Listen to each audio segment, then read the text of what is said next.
Facebook e Instagram, duas empresas sob a Meta, estão mudando a política de moderação lá dentro e o tipo de conteúdo que promovem.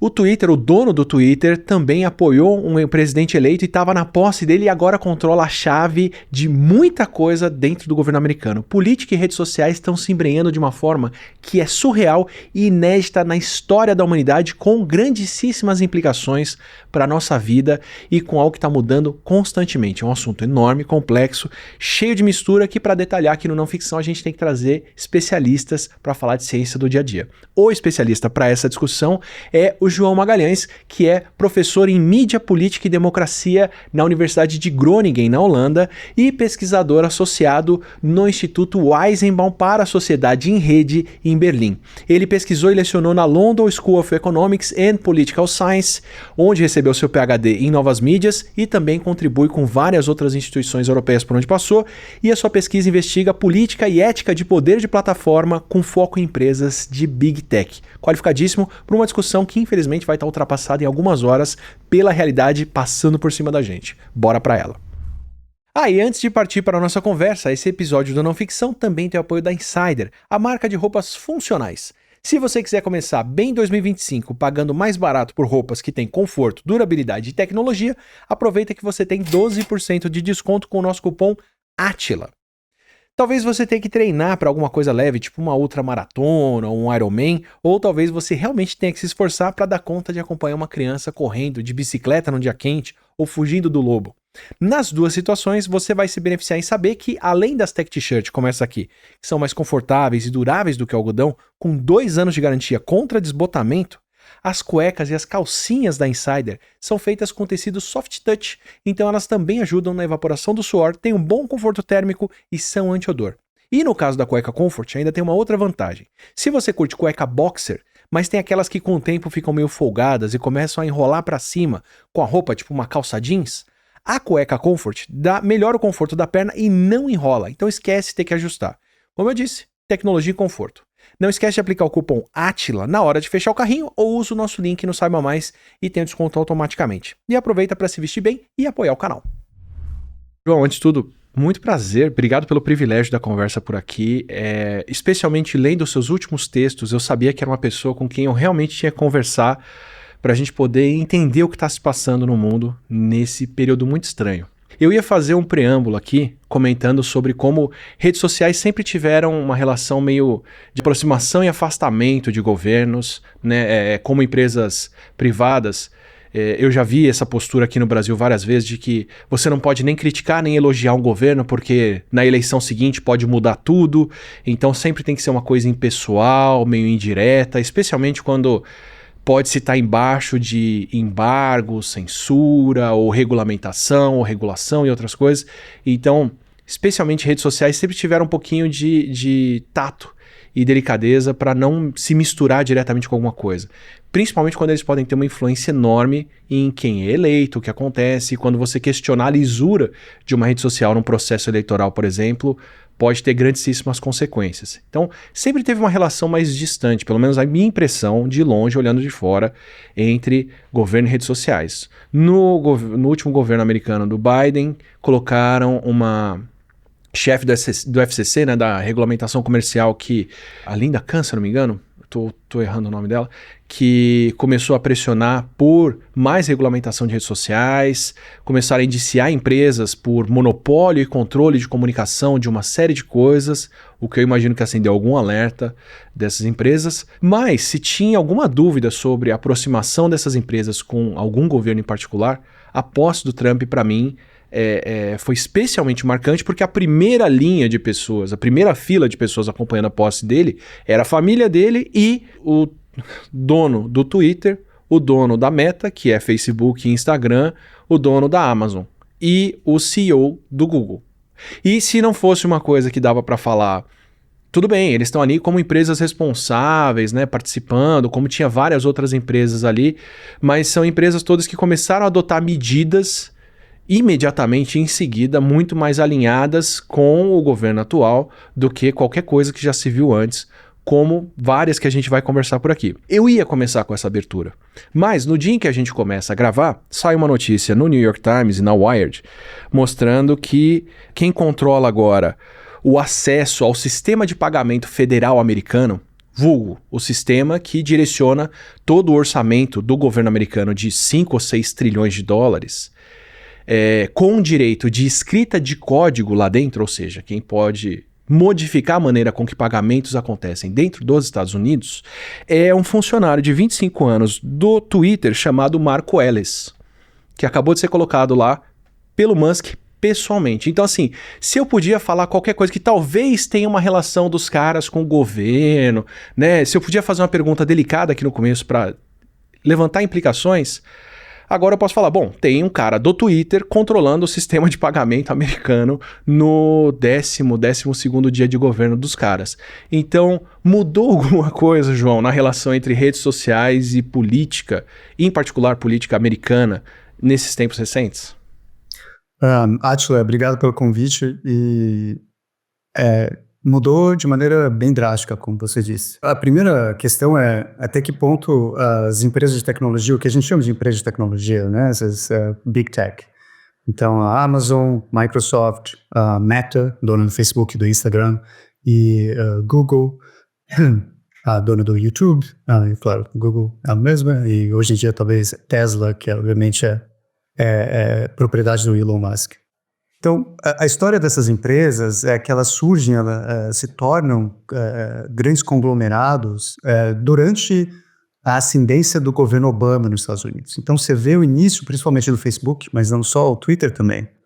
Eles tinham uma afinidade ideológica, aparentemente, né? A gente nunca sabe exatamente o que essas pessoas acreditam ou não, mas eles aparentavam ter uma afinidade ideológica, mas também uma afinidade de redes sociais. Eu digo não rede social virtual, mas as relações sociais das pessoas com aquele regime, o regime que estava ascendendo nos anos 2000 com o Barack Obama. Então, seria alinhamento, interesses em comum, vai. Dá pra colocar assim?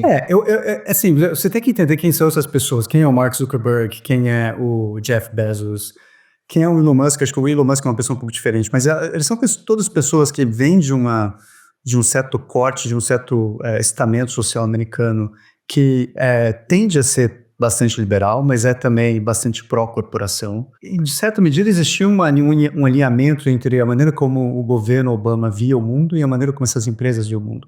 O governo Obama via nessas empresas o que várias pessoas que estudavam a internet antigamente, principalmente, também viam o potencial político que eles viam na internet. Quer dizer, o potencial de democratização, o potencial de dar voz a mais pessoas, o potencial de fazer isso de maneira livre das amarras antigas que a imprensa e a mídia eletrônica impunha, né?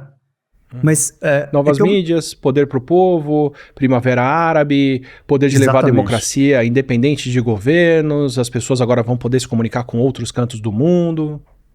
Exatamente. E é claro, existia também um interesse geopolítico nisso, porque as empresas que estavam fazendo isso eram americanas, né?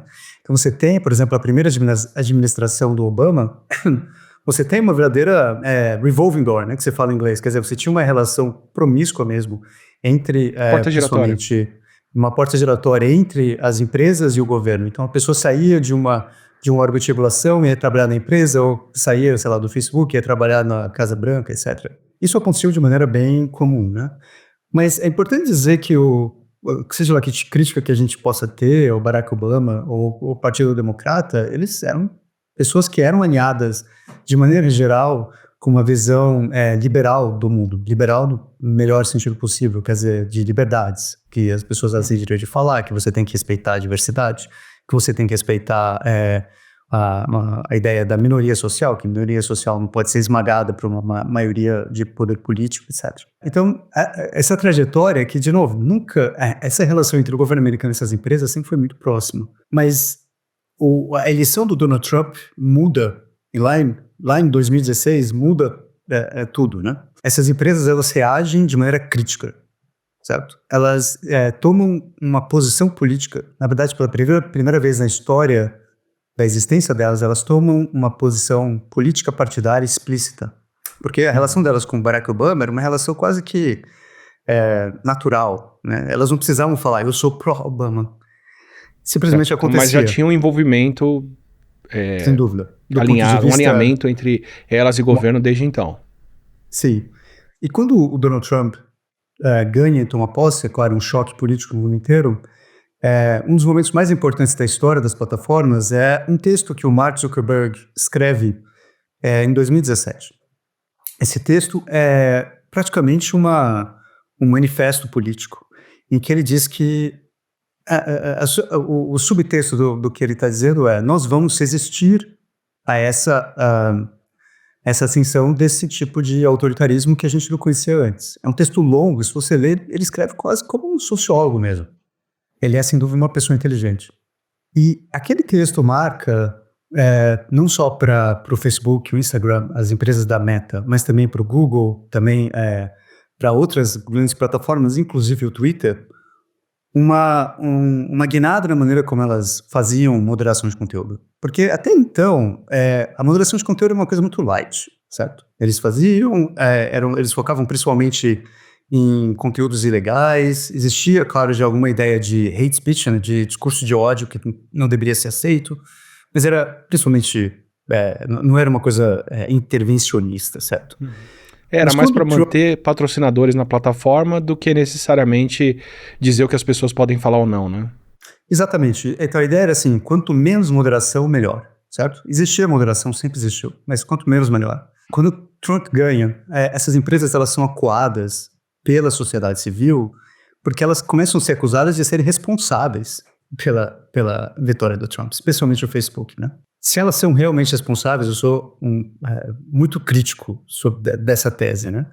Mas elas percebem que elas estavam, de certa maneira, lutando pela própria sobrevivência delas. Quer dizer, não é que o Facebook ia deixar de existir, mas elas temiam que essas empresas seriam reguladas no mundo inteiro. Quer dizer, que se elas não agissem, se elas não tomassem a frente dessa espécie de autorregulação, os governos fariam isso, né? E foi isso que essas empresas fizeram. Então elas mudaram, elas inventaram um tipo de controle da liberdade de expressão que nunca existiu na história da humanidade. Elas criaram verdadeiras burocracias privadas que são espalhadas pelo mundo inteiro, que usam milhares de pessoas extremamente treinadas, pessoas com doutorado, mestrado, mas também usam moderadores humanos, né, pessoas vendo e falando o que pode ou não entrar, e junto disso, sistemas algorítmicos super complicados, dizendo o que é exatamente ou não, por exemplo, o discurso de ódio. E durante 10 anos eles constroem esses sistemas que essencialmente mudam não só como as plataformas funcionam, mas esses sistemas também mudam como os agentes políticos veem as plataformas. Então, o que uma pessoa como Mark Zuckerberg esperava é que ao fazer isso, os governos iam, não necessariamente o governo americano, mas atores da elite política mundial iriam aceitar o que eles estavam fazendo e não iriam regular essas empresas. Mas não Então, melhor eu isso que fazer acontece. antes do que o pessoal vir com um martelo depois. Então, É vou o que eles preparar a esperavam. casa aqui para ninguém reparar. Exato. Mas na prática o que aconteceu foi totalmente diferente. O Partido Republicano nos Estados Unidos começa a acusar essas empresas de, essencialmente, censurarem os conservadores. O Partido Democrata, mais à esquerda, diz que essas empresas, na verdade, não moderam o suficiente, certo? E no mundo inteiro, em vez de os governos deixarem de regular essas plataformas, grandes mercados do mundo, inclusive, por exemplo, o Brasil, mas principalmente a Europa, decidem que, na verdade, a única solução é uma regulação mais extrema. Então, os últimos 10 anos foram anos bastante intensos na história do poder das plataformas, justamente por esse cabo de guerra entre plataformas, governos conservadores e governos mais à esquerda, né? Mas durante todo esse processo, e inclusive a criação desses megasistemas de regulação da liberdade de expressão, as plataformas elas nunca tomaram de maneira sistemática um lado partidário. O que elas tomaram, sem dúvida nenhuma, é um lado, digamos, normativo, né? Como a gente fala na academia. Quer dizer, elas falaram, nós temos valores, nós vamos defender esses valores. E na maior parte do tempo, esses valores eram alinhados com uma visão democrática do mundo. Quer dizer, você pode falar o que você quiser, mas você não pode ser racista.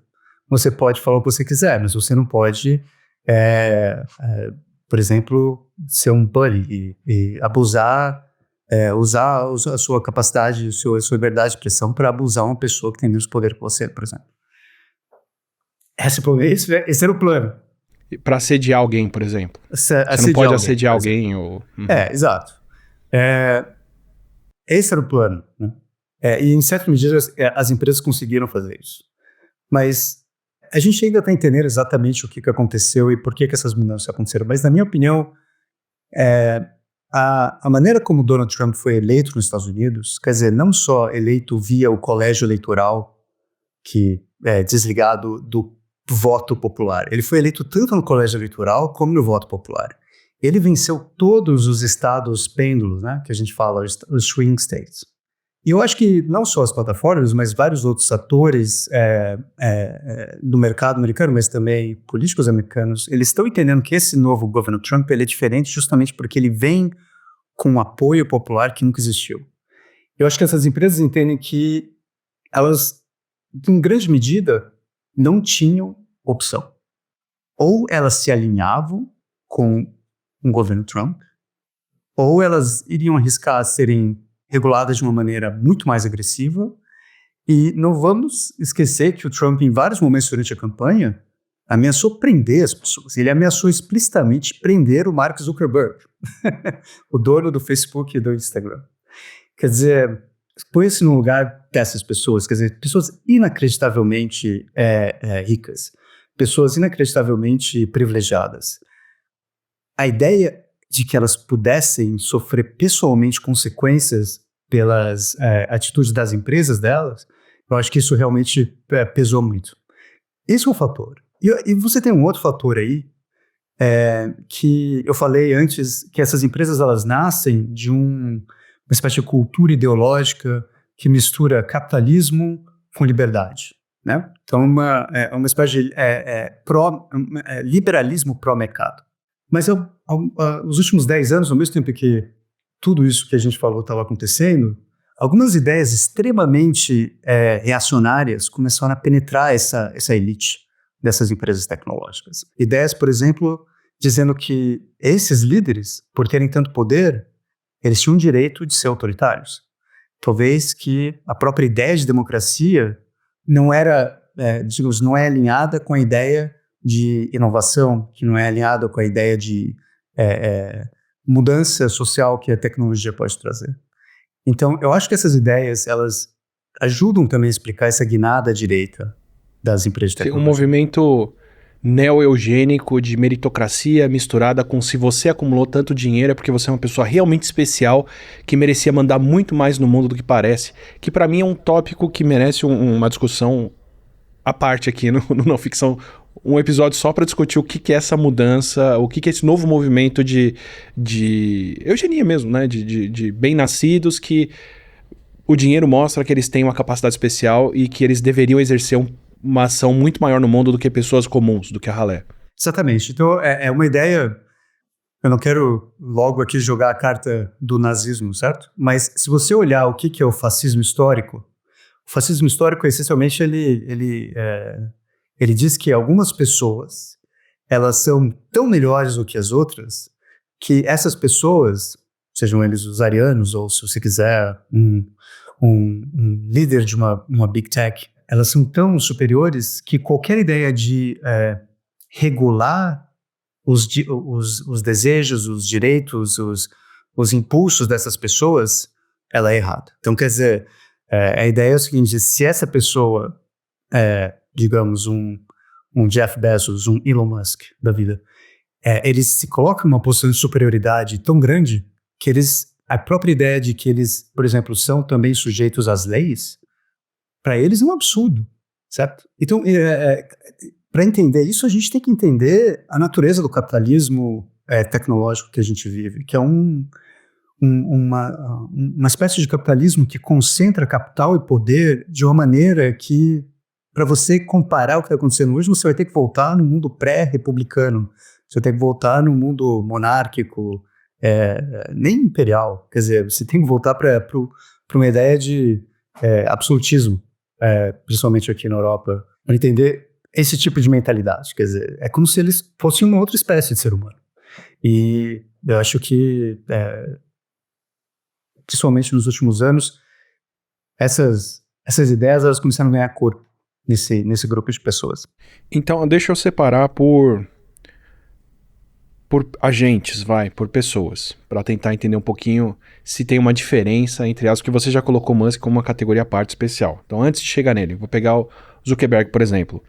Ele recentemente fez um discurso anunciando novas regras de moderação no Facebook e nas redes da Meta, né? Que eles não iriam mais fazer moderação pessoal, no sentido de ter uma pessoa dizendo que pode ou não pode ser publicado, que iriam ter notas de comunidade e as pessoas democraticamente elegendo o que é ou não falso, errado ou certo e por aí vai.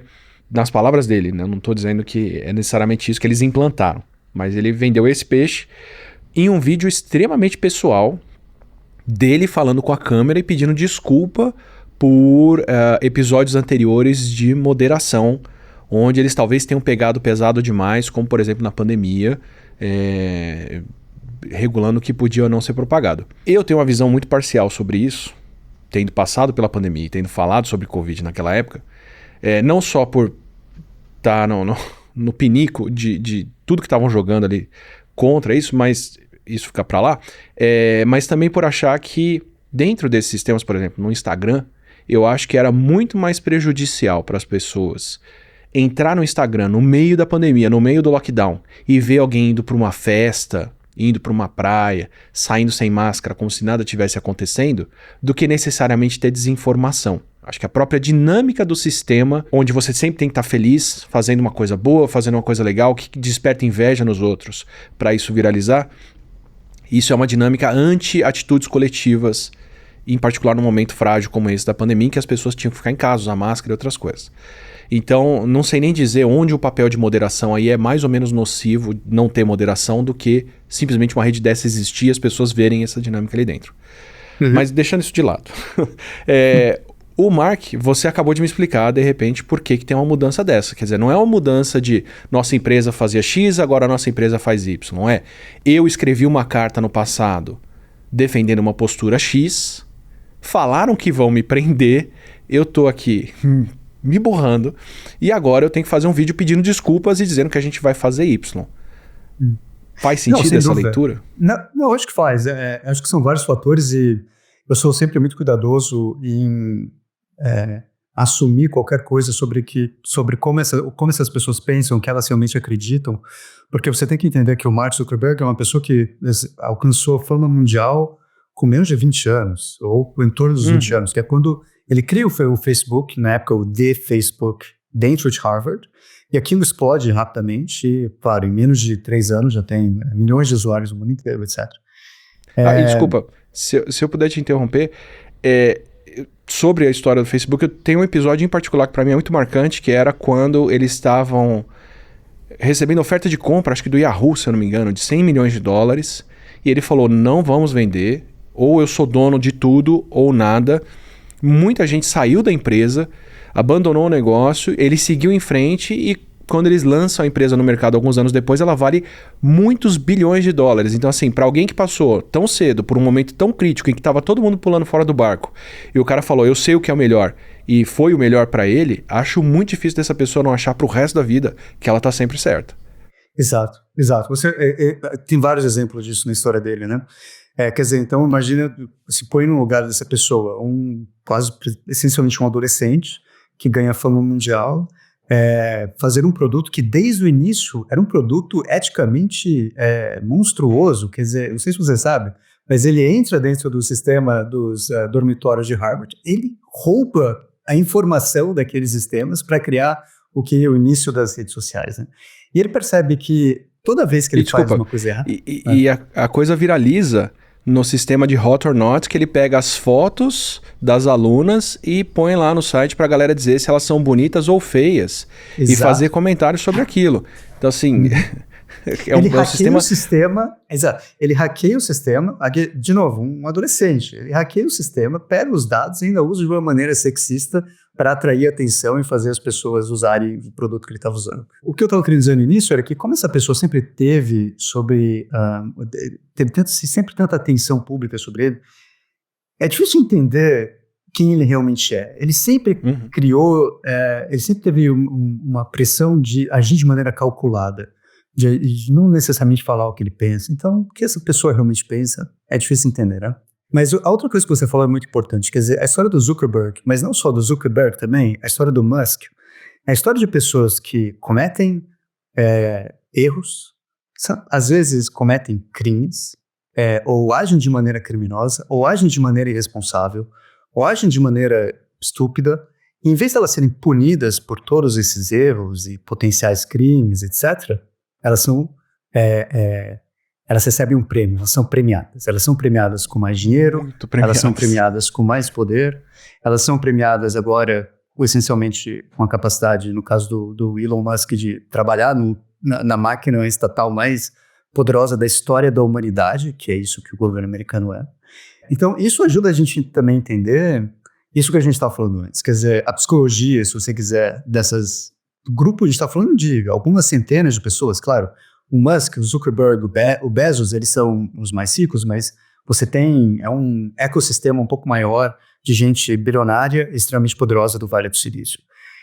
São pessoas que se colocam realmente, a experiência de vida delas demonstrou não apenas que os limites talvez não se aplicam a eles, mas talvez que quando a qualquer momento que um limite é colocado na frente deles, isso talvez gere consequências não só para eles individualmente, mas para as empresas e para a visão de mundo que eles têm. Quer dizer, a ideia de controlar, a ideia de que eles podem se controlar, eu acho que essas pessoas se convenceram de que impor controles, qualquer tipo de controle a eles e às empresas deles também algo que é ruim para o resto da sociedade.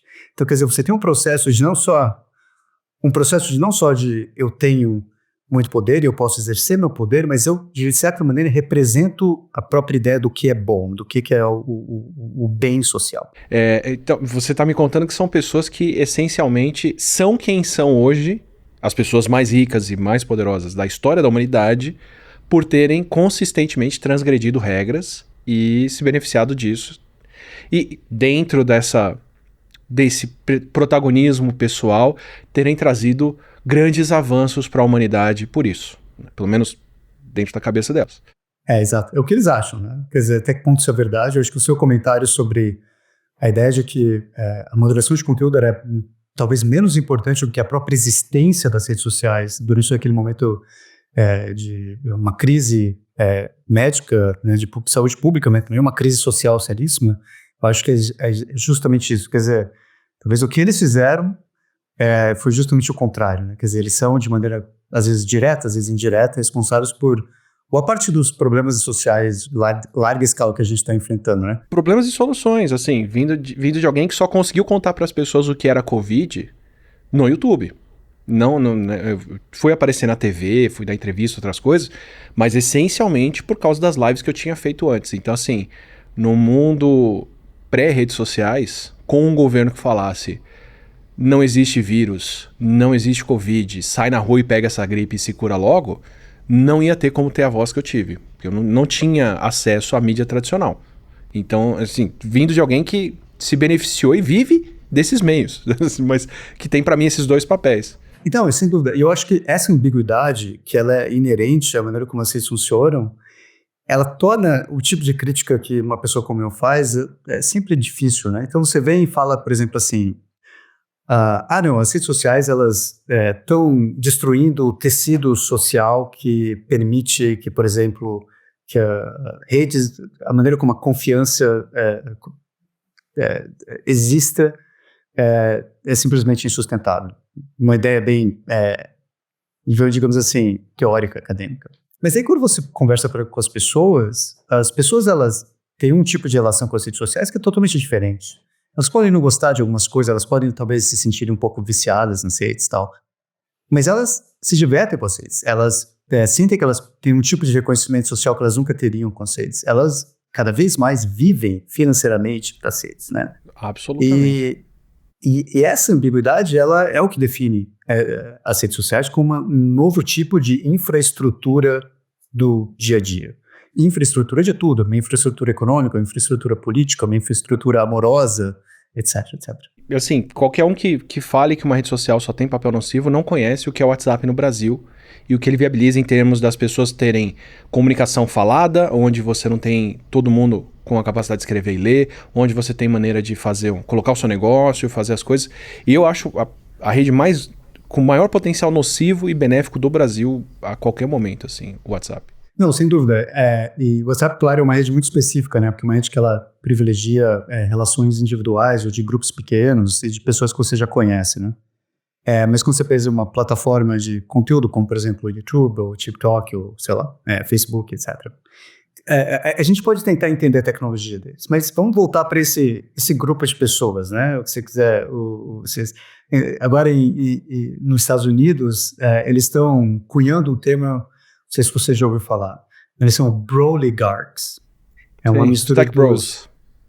Tech Bros com oligarcas. Então, é uma oligarquia de Tech Bros, certo?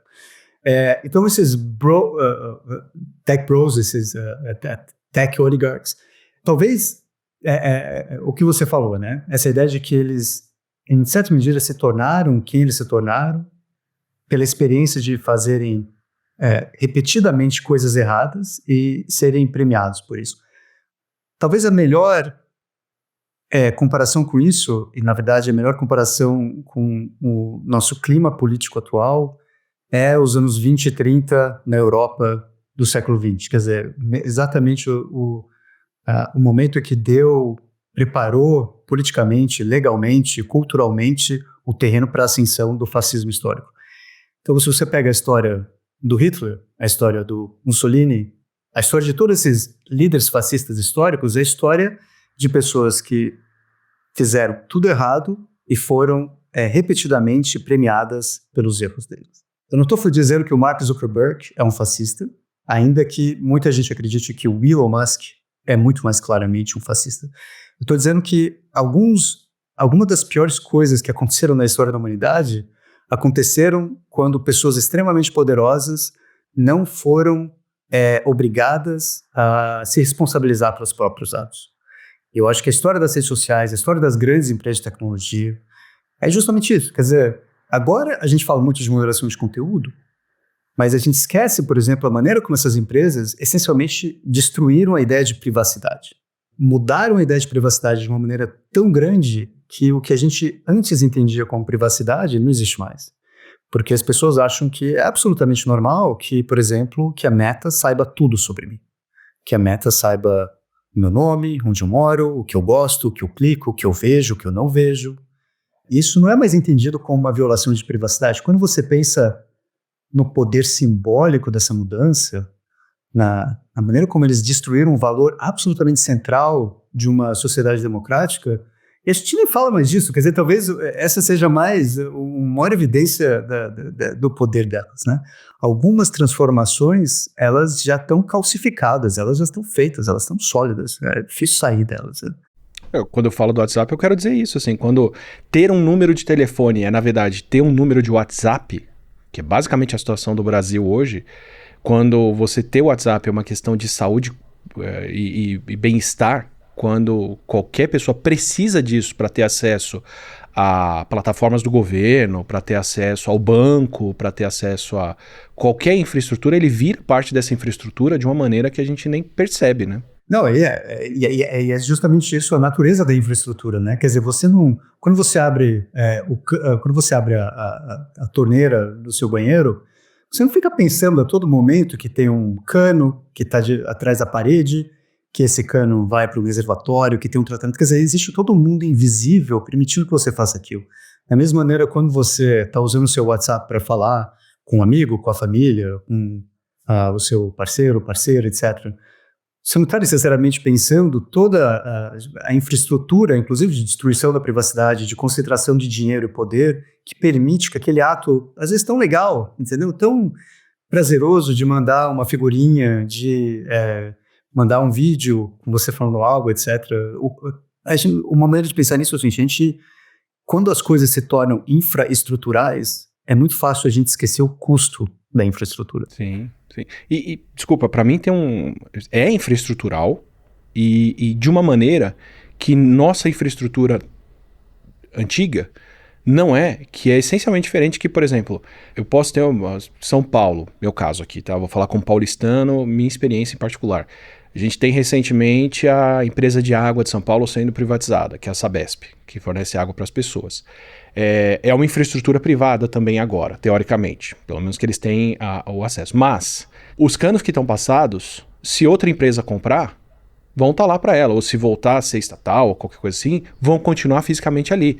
Eles não são da Sabesp. Se outra empresa comprar, ela não pode tirar os canos que estão instalados na cidade, as caixas d'água, e levarem isso embora. A Sabesp, por mais que seja privada, ela não sabe onde a água vai na minha casa, qual torneira que sai a água, o que eu tô lavando, se é o rosto ou se é a mão. O que você faz com a água, exatamente. Quanto tempo o meu banho dura, e ela não pode me fornecer uma água mais ou menos quente ou mais ou menos tratada para tomar banho usando o sabonete do patrocinador ou não.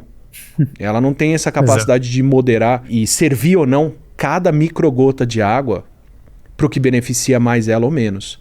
Tem, claro, na escala macro e tem outras coisas para a gente discutir por aí, mas o WhatsApp não, né? A infraestrutura de redes sociais, eles sabem nome, CPF e gostos e conteúdo de cada informação que está sendo trocada ali. Então, é uma infraestrutura, mas que, além de tudo, ela é muito mais... tem muito menos privacidade, né? É porque, Átila, é uma infraestrutura computacional.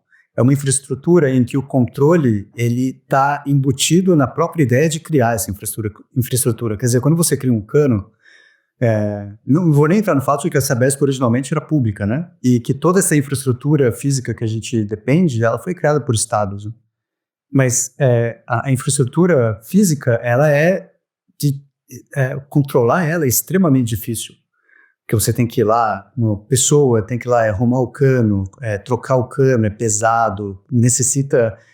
você tem que entrar na complexidade do mundo físico. Mas o mundo computacional, claro que ele existe em coisas físicas, né? Bases de dados, computadores, etc.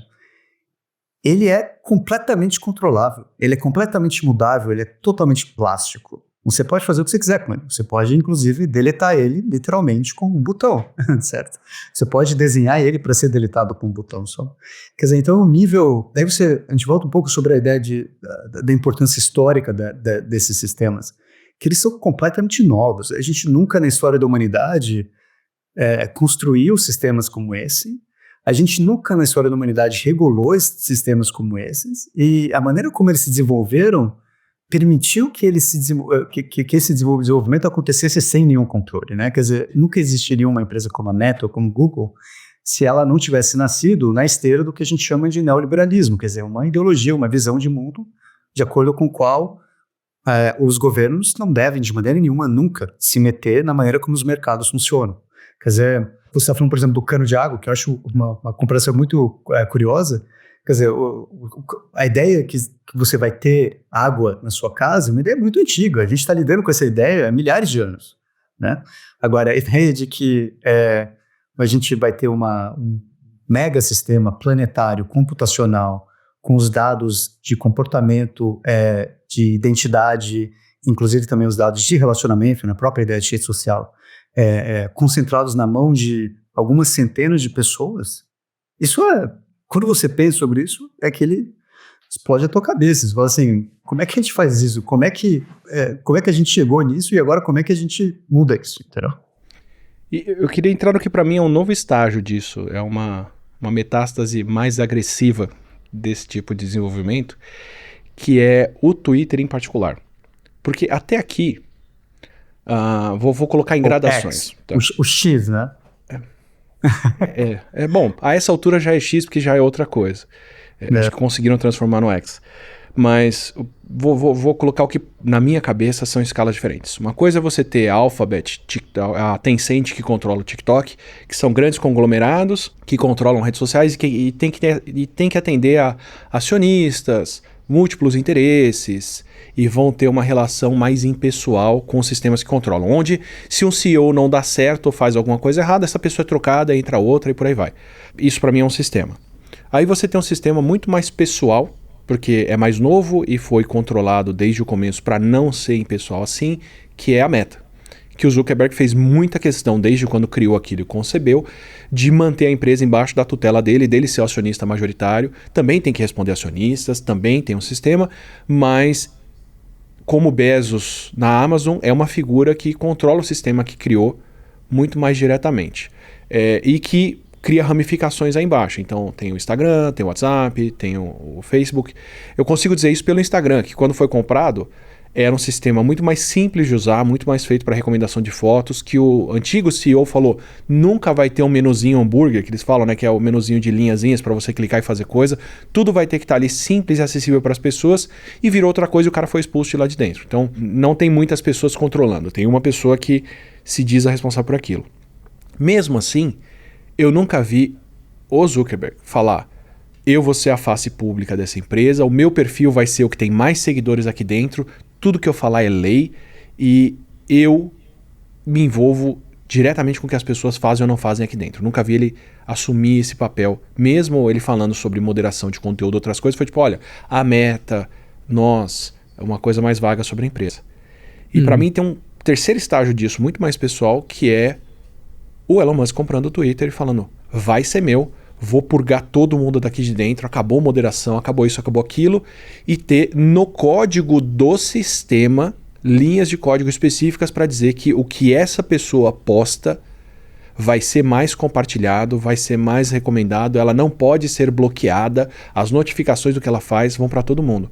Então não é um aparato mais que ele controla, é um aparato dele pessoalmente podendo fazer o que foi, por exemplo, a eleição dos Estados Unidos. Dele poder ir falar, bom, esse político aqui agora vai ter voz. Pum, a pessoa está sendo promovida instantaneamente na rede social.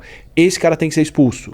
Todo mundo ataca aquela pessoa e torna a vida dela um inferno. Então, o Twitter em particular, a compra do Twitter me parece um fenômeno bem diferente do que foram esses eventos anteriores. Você vê isso dessa forma? Como que você entende esse estágio agora de controle de uma rede social? Não, eu com certeza vejo isso. Eu vou dizer mais ou menos o que você disse, mas usando alguns termos diferentes. Por favor, qualificado para falar isso. Não, até a aquisição do Twitter e a transformação do Twitter no X, né, ou X, as redes sociais, elas operavam como... Você conhece a ideia de absolutismo iluminado? Você estudou isso no colégio? Não. Sim. Não no colégio, recentemente, mas por favor. Recentemente.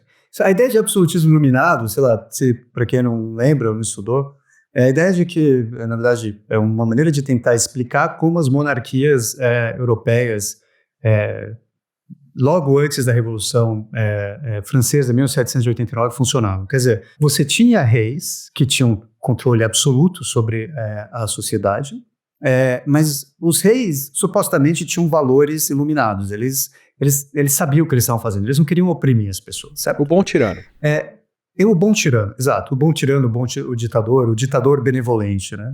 Isso, ao longo do tempo, começou a se usar a ideia de ditador benevolente. As plataformas, em grande medida, elas funcionavam assim. Elas sempre tiveram, principalmente nos Estados Unidos, o poder unilateral de fazer o que elas quisessem.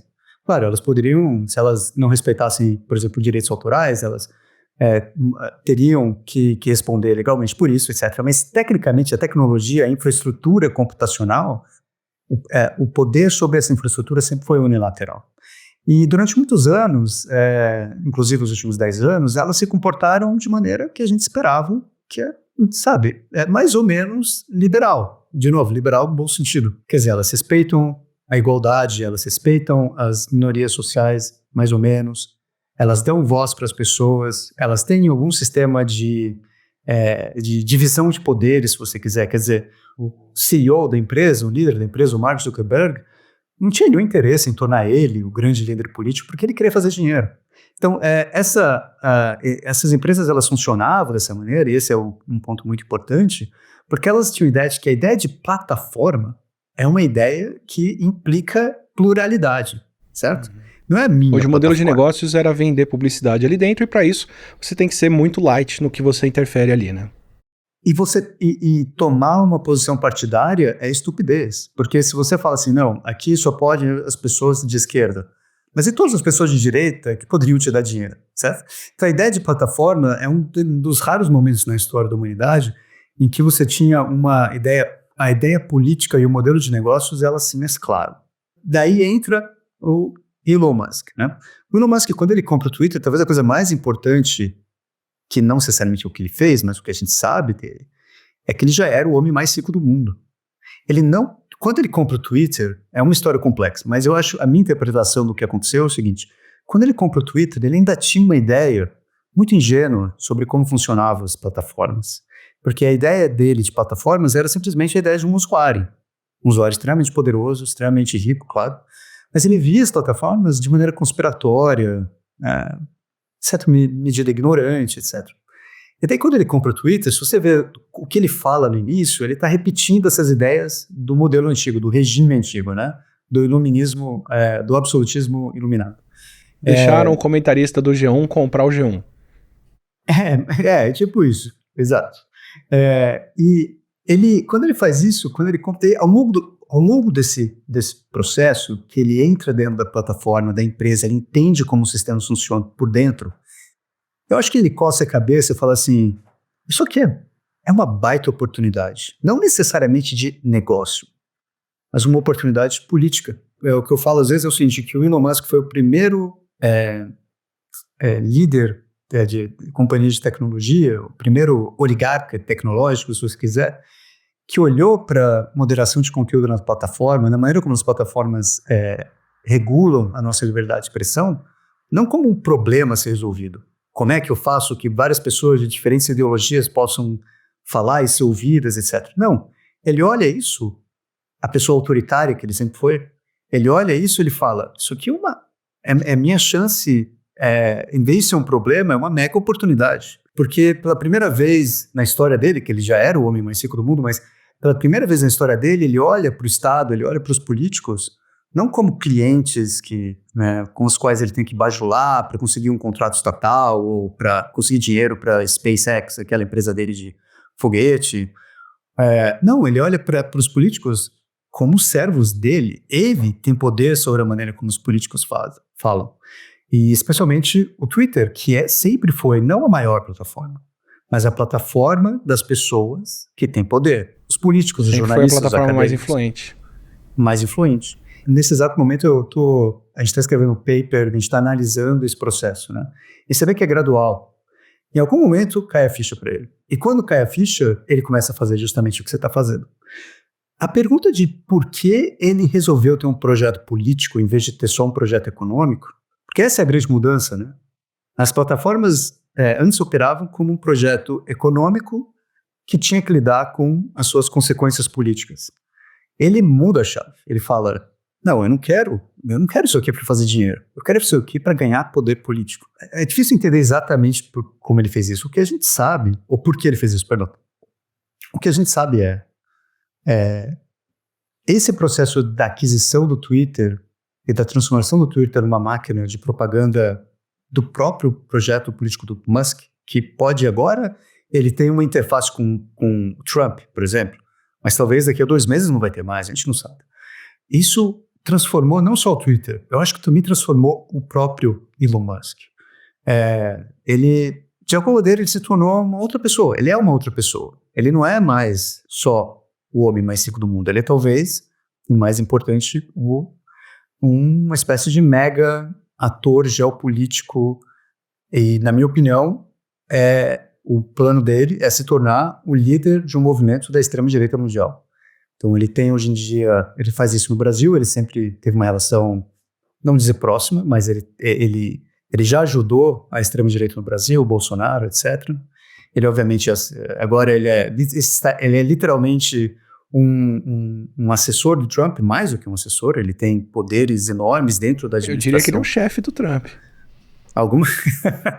As pessoas dizem que ele é o verdadeiro presidente. Mas isso é uma questão, é um pouco complexo, porque o Trump também ele tem uma história de ego monstruoso, então o que as pessoas esperam é que em algum momento os dois egos vão se bater e vão parar de cooperar. A gente tem que ver se isso realmente vai acontecer. Mas ele, obviamente, é alinhado com a extrema-direita alemã, ele é alinhado com a extrema-direita no Reino Unido. Às vezes, quando eu vejo o que está acontecendo nos últimos meses, as coisas estão acontecendo enquanto a gente fala, às vezes eu penso, como é isso possível?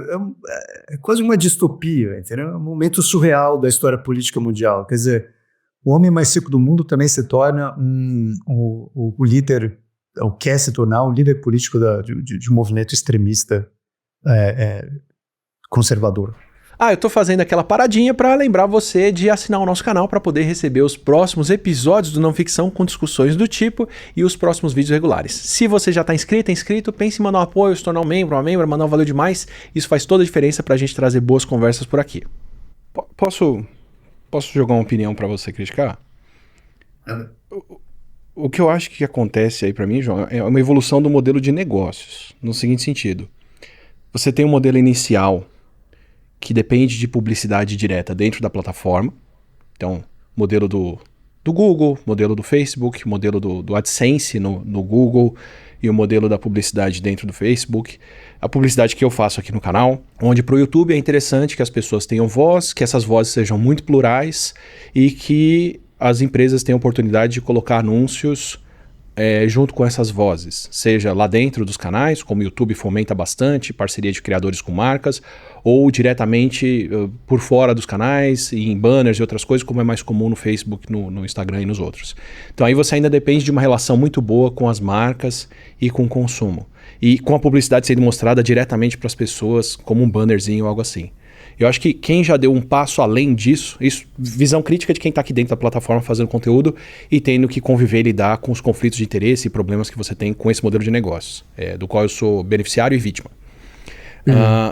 Aí você tem uma evolução disso que para mim é o TikTok já, que tem muito menos publicidade direta, mas que por ter um controle muito maior de como o conteúdo é servido, consegue ter um modelo de negócios mais vinculado ao poder econômico que isso gera. Então, poder saber em quais marcas investir, quais são os produtos que estão sendo comprados e vendidos, o que é interessante lá dentro. Então, eu não preciso ter publicidade direta, mas o poder que isso me dá indiretamente me dá um poder de ação que me traz mais dinheiro. Como é o WhatsApp para mim, na minha cabeça. Não tenho evidência direta disso para poder falar que esse é o benefício para eles. Né? É mais obscuro do que o modelo de negócio de publicidade AdSense, que é mais aberto e com isso consegue ser mais analisado. Mas você já tem essa outra camada. Como, por exemplo, a Amazon, que tem, ao mesmo tempo, publicidade sendo servida de quem paga para ser encontrado na busca e controla a marca de roupa, de bens, da Amazon Basics e outras coisas, que vão vender o que eles acham que faz mais lucro. Então, eles têm duas camadas. A publicidade e o controle sobre marcas ali dentro para atuar no lugar das marcas onde é mais interessante. E me parece que quando o Musk entra no Twitter e fala vamos tirar toda a moderação, uma coisa que ele não tinha calibrado porque não é o modelo de negócio de todas as empresas que ele teve até então, é a debandada de marcas que isso traria. Ver grandes marcas falando se não vai ter moderação nenhuma, se tem nazista voltando para a plataforma explicitamente, se vocês estão tirando perfis nazistas que tinham sido banidos, nós não vamos anunciar aqui dentro. E aí os caras perdem o grosso do faturamento. Então o que ele achava que ia trazer mais dinheiro, ferrou tudo. A ponto do cara ir numa convenção e falar abertamente fuck you pra Disney e pra quem mais foi que tirou anúncio. E de estar agora processando essas marcas para obrigar elas a voltarem a anunciar no Twitter, que é usar o Estado para te trazer o benefício do que... Enfim, além da contradição disso, mas morre esse modelo de negócios de publicidade ali dentro. E aí vem, ou eu controlo marcas e anúncios aqui dentro, ou eu vou para a próxima etapa, que é controlar o sistema. Se isso é uma infraestrutura, essa infraestrutura pode valer muito mais. Então, que se dane se o Twitter vai perder 20 bilhões em valorização, se o cara que eu controlo for eleito, a minha empresa vai passar a valer 10 vezes mais isso, e foi literalmente o que aconteceu. E agora, eu queria abrir falando sobre os caras estarem controlando os sistemas, porque eu acho que assim, a partir do momento que isso é infraestrutura, se essa infraestrutura se mescla com a do Estado, se o sistema que gere pagamentos é um sistema controlado pela inteligência artificial deles, ou pelos programas, pelos sistemas deles, se os canais oficiais de comunicação do governo são só nos perfis do Twitter, como começa a acontecer com órgãos de governo americanos, você não tem mais como ter fuga de publicidade e fuga de usuários, porque você depende dessa infraestrutura pública para existir. Que já é um estágio em que a gente está, mas a gente ainda tem alternativas. Quando a infraestrutura oficial do Estado, do governo, é só aquela plataforma, só daquele jeito, terminou de embrenhar. E aí é uma questão de controle supra tudo isso. Então me parece que é um outro modelo de negócio agora, muito mais... Por isso que eu chamei de metástase, porque ele está muito mais embrenhado nos órgãos internos ali, e ter um cara do Twitter podendo programar o sistema de pagamentos do governo americano, o Trump pode querer se livrar dele o quanto quiser, mas se o seu salário depende do meu programa que está no meu servidor. Boa sorte. Acho que talvez o termo que eu usaria, que é o que a gente já falou, é o seguinte: você está falando do começo de um tipo de oligarquia que a gente nunca viu. Então, a oligarquia, o poder de poucos, talvez uma plutocracia, se você quiser. Eu acho que a tua comparação entre esses dois tipos de infraestrutura, quer dizer, você tem uma infraestrutura muito mais ampla, uma infraestrutura que tem o poder da violência, que é o Estado, que é a infraestrutura mais importante. Você tem essa infraestrutura que ela nasceu nos últimos 20 anos, que ela é, como a gente falou, sem dúvida nenhuma, essencial para a vida. É simplesmente impossível, como você falou do Brasil, vários lugares do mundo viver sem WhatsApp. Quer dizer, você não tem WhatsApp, você não tem receita, você não tem dinheiro, você não tem família, acabou, né? A maneira como essa mescla dessas duas infraestruturas, eu acho que é uma imagem perfeita. Agora, eu acho que isso... dois pontos. Primeiro é o seguinte: a gente é o início desse processo, certo? A infraestrutura estatal nos Estados Unidos é uma infraestrutura estatal muito complexa. Por mais eu sou uma pessoa crítica, a maneira como os Estados Unidos funciona como país, do ponto de vista geopolítico, etc. Mas é certo que a maneira como o sistema legal, mas também político é fragmentado lá, vai criar vários problemas para essa junção de infraestruturas. Digamos, infraestrutura controlada pelo Musk e infraestrutura controlada pelo governo federal. É um lugar que, apesar de que a Suprema Corte ainda já é controlado por uma super maioria do Partido Republicano conservador, as cortes intermediárias e os juízes de primeiro grau, eles tendem a ser muito mais independentes. E mesmo a Suprema Corte, ela não é cegamente alinhada com esse projeto, né? Você tem vários interesses, inclusive do ponto de vista do mundo conservador americano, que pode olhar para esse processo e falar assim, peraí, para. Né? Até porque daí vem outro lado, que não é necessariamente o que o Estado americano ou os agentes estatais americanos pensam desse processo, mas é o que os capitalistas americanos pensam desse processo, porque você está falando de um único capitalista, você está falando de um único grupo empresarial. E se você, por exemplo, se colocar no lugar do CEO do Google, ou do CEO da Amazon, ou do CEO da Meta, assim, peraí, eu também quero uma parte disso. Certo? Eu também mereço isso, né? Eu também mereço isso. Isso, em parte, explica por que eles se alinharam tão rapidamente com o Trump. Eu acho que eles perceberam que se eles não fizessem isso, eles estariam perdendo uma mamata absurda se eles deixassem o Musk fazer isso sozinho. Fazer isso, em parte, o Musk, ele é o catalisador desse processo, porque ele demonstra que, é possível, e dois, talvez obrigatório, porque se você não fizer, ele vai fazer sozinho, né? Então, você tem essa junção desses dois processos que eles com certeza querem, não há dúvida nenhuma. Ele tem uma visão, sempre teve, o Elon Musk, uma visão autoritária e megalomaníaca do mundo. Quer dizer, uma pessoa que quer levar a gente para Marte, por que ele quer levar a gente para Marte? Quer dizer, é uma ideia eugenista, é uma ideia, bom, vamos destruir esse planeta, pelo menos vai ter um outro planeta, e é uma ideia, acima de tudo, também científica, quer dizer, a gente não vai para Marte nem nos próximos 50, nem 100, nem, eu acho, 1000 anos, quer dizer, a gente não existe ainda tecnologia para fazer isso. Né? Mas é uma ótima história para contar, né? É uma ótima história, e é um lugar que, você vê, ele é da África do Sul, né? E é um país que, é claro, marcado pelo apartheid. Ele vem de uma família de pessoas extremamente conservadoras que apoiaram o apartheid. Quer dizer, então ele não vem de uma família de gente crítica, que pensa relações sociais, nada disso, obviamente, né? Mas ele só se torna quem ele é nos Estados Unidos, onde a megalomania corporativa é considerada uma virtude, certo? Então, quer dizer, não basta você ter uma empresa e se sustentar tua família, ganhar um dinheirinho, não. Você tem que se tornar um bilionário, você tem que se tornar o mais rico do mundo. Então, de novo, a gente está falando de indivíduos que têm suas próprias histórias, que têm suas próprias características psicológicas, mas você também está falando de um sistema de valores, um sistema, inclusive, também legal, que permitiu que ele se tornasse o que ele se tornou. Quer dizer, nunca é só sobre o indivíduo, né? Mas eu acho que o Musk, ele realmente é diferente. Eu acho que ele é diferente pela megalomania, ele é diferente pela maneira extremamente autocentrada como ele sempre se comportou. E antes mesmo dele comprar o Twitter, ele já se comportava mais ou menos da mesma maneira. Ele tem uma coisa muito parecida entre o Elon Musk e o Trump. São duas pessoas com egos maiores que o universo, mas com egos que são gigantes, mas também extremamente frágeis. Então eles têm que infelizmente, é a combinação dos tiranos, né? É aquela pessoa que precisa de uma constante confirmação do valor delas, de quão incrível eles são, quão inteligentes, quão ricos, quão... escolhe a palavra, justamente porque ele sabe que eles não são. Então a história, ele sabe, no caso de ambos, são pessoas que sofreram bullying pesado.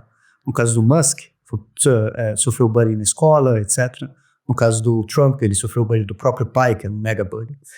Então, infelizmente, se você olhar para a história da tirania, é essa combinação de megalomania e insegurança que causou alguns dos principais horrores da história da humanidade. Então, a gente tem todos os motivos para estar bem preocupado. Os ingredientes estão ali, né? Então, não, isso sem dúvida. O ponto que para mim avança a coisa agora, porque até você fala, por exemplo, da Alemanha na década de 20 e 30, mas até aí era um movimento dentro da Alemanha. Era um movimento que precisava ser coordenado com outros lugares. A facilidade com que se impunha o que você queria para outros países não era tão grande. Agora, por exemplo, no próprio discurso do Zuckerberg, que ele fala, teremos uma nova moderação de conteúdo com mais liberdade de expressão e outras coisas. E primeiro eu queria perguntar, o que implica essa menor moderação de conteúdo e que liberdade de expressão é essa? Que tipo de expressão e o que pode acontecer com isso?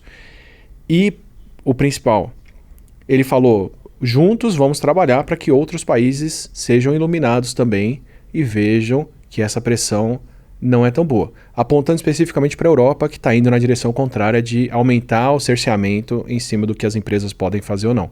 Então, dá para mim o que é essa combinação? O que é ter mais liberdade de expressão?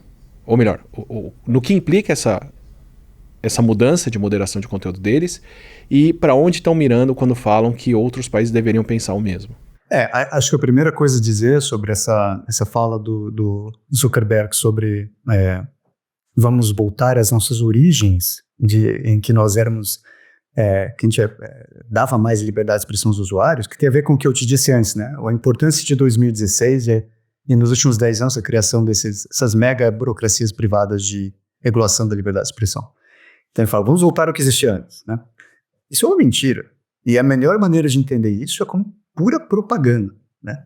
Porque se você vê a maneira como as coisas que eles falaram, que ele especificamente falou naquele vídeo, e depois a maneira como a empresa explicou como aquelas ideias vão se realizar, ele não está falando eu quero mais liberdade de expressão para as pessoas em geral. Ele está falando eu quero mais liberdade de expressão para pessoas específicas.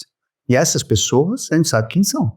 É a extrema-direita nos Estados Unidos, no Brasil, na Indonésia, no Butão, não importa. Na Alemanha. A ideia na Alemanha, sem dúvida.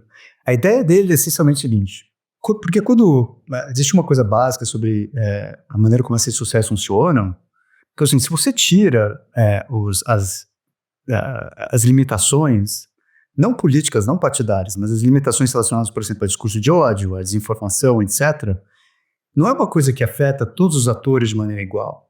Porque alguns atores querem fazer discurso de ódio, e lucram e dependem da desinformação. Outros atores, a imensa maioria das pessoas, não faz isso, certo? Então, quando você fala, eu tiro essa regra para todo mundo, na verdade você está falando, eu tiro essa regra para esse grupo de pessoas, certo? Na melhor das hipóteses, você está falando, se você é uma pessoa de extrema esquerda, se é que existe isso, e quer fazer um discurso de ódio contra Israel, não, daí você pode. Mas o que a gente vai ver, eu tenho certeza que é isso que vai acontecer, é que essa escalonamento para baixo, né, essa diminuição da moderação, ela vai ser politicamente direcionada para os atores aos quais ele está respondendo. Quer dizer, então ele está respondendo ao Donald Trump, ele está respondendo à AfD, o governo de extrema-direita na Alemanha, o partido de extrema-direita na Alemanha, ao bolsonarismo no Brasil, etc. Desculpa, algumas das regras que saíram da moderação de conteúdo são, por exemplo, a regra que não permitia que as pessoas comparassem mulheres a objetos domésticos, ou a regra que não permitia que as pessoas falassem que negros são inferiores. Eu não sei que tipo de benefício poder falar isso traz para as pessoas. Exato. Não traz benefício nenhum, a não ser que você seja um misógino absurdo, que acha que você não só você pensa que as mulheres são objetos, mas você acha que você tem que falar isso em público. Quer dizer, é o extremo do extremo, né? Se qualquer pessoa acha que a Meta, todas as plataformas da Meta vão se tornar lugares mais democráticos, quer dizer, com todo respeito, você não entendeu nada, né? Se é isso que alguém acha, você não entendeu nada. A outra questão é o seguinte, então, a gente está falando do que explica o que o Mark Zuckerberg e a Meta fizeram. Quer dizer, parte disso tem a ver a brutalidade do Trump nas ameaças a ele, sem dúvida. Parte disso tem a ver com essa mudança ideológica de fundo desses bro-oligarchs, dessa oligarquia de tech bros, que de repente começam a se achar lá fascistas históricos realmente superiores a outras pessoas, e eles não podem ser controlados. Mas a terceira coisa que é muito importante é a promessa do governo Trump que eles vão proteger os interesses das plataformas do ponto de vista geopolítico. Como você falou bem, a Europa, que é um dos maiores mercados do mundo para as plataformas, inclusive do ponto de vista de publicidade, nos últimos 5, 6 anos, eles passaram leis que, na minha opinião, ainda são leves, mas na opinião das empresas são praticamente assim, totalitárias, né? Essencialmente obrigando as empresas a regular, moderar conteúdo, então não existe a opção de não moderar conteúdo, de serem mais transparentes em como eles fazem isso, em darem acesso a pesquisadores e a independentes e a pessoas dos governos, dados de moderação, etc. E as empresas estavam falando, ok, eu vou cumprir essas regras, não tem problema. Mas eu acho que o Donald Trump virou e falou assim, não, eu vou colocar o peso do Império Americano, não é só um governo, um império, é o que tem o maior exército da humanidade e até onde eu sei, se você juntar todos os exércitos do mundo juntos, não dá o exército americano em termos de gasto por ano. Esse dado tem que ser fact-checked, tem que dizer se é verdade ou não. Mas assim, o consumo energético é a maior emissão de carbono mundial. O exército americano, sozinho, emite mais carbono do que qualquer outro país. Acho que tirando China. Exato. Então você tem soft power, né, o poder macio desse império, mas você também é o hard power, simplesmente, como você está dizendo, o maior exército da história da humanidade, controlado subitamente, não só pelo Donald Trump, uma pessoa claramente incapaz deveria ser incapaz de tomar uma decisão sobre um exército desse porte, mas, para quem não sabe, quem que vai ser agora o chefe do exército americano era uma pessoa cujo a maior função passada na vida dele era ser um comentarista da Fox News nos Estados Unidos, né? Enfim, mas eu acho que... Desculpa, tem uma terceira camada aí que é quem vai controlar a folha de pagamentos desse exército é o Musk. Exato. Não, do exército e do governo inteiro, né? Eu acho que esse alinhamento, né, entre geopolítico, entre empresas e governo, eu acho que o governo Musk, ele colocou isso na mesa também para falar assim, olha, vocês têm algo a ganhar aqui, né? Mas talvez eu vou falar de uma coisa um pouco mais pessoal, mas a infinita irresponsabilidade desses líderes de acharem que isso é ok, né? Eu acho que quando o Zuckerberg fez esse anúncio, várias pessoas falaram, existia uma tentativa de diminuir, entendeu? Falou assim, não, mas espera aí, ele já estava demonstrando que ele era um cara de direita, não, mas olha só, eles sempre foram uma empresa muito ruim, uma empresa autoritária, blá, blá, blá, blá, blá. Mas existe uma diferença entre se alinhar com o governo Obama, que qualquer crítica que você tem ao governo Obama era um governo que respeitou os preceitos básicos de uma democracia representativa liberal, certo? Que operava por instituições. Operava por instituições, acreditava na imprensa livre, várias questões. E você se alinhar com uma pessoa que é obviamente e cada vez mais explicitamente não só de extrema direita, né, mas também autoritária, que sempre, nunca o Donald Trump em nenhum momento negou que ele tivesse aspirações autoritárias, né, como a gente entende o que é uma pessoa autoritária. Inclusive ele falou explicitamente, votem para mim, votem em mim e no primeiro dia eu serei um ditador. Ele falou isso, está escrito, não tem contexto que desminta, né? E tem a outra fala, né? Votem pra mim, vai ser a última vez que vocês vão precisar votar.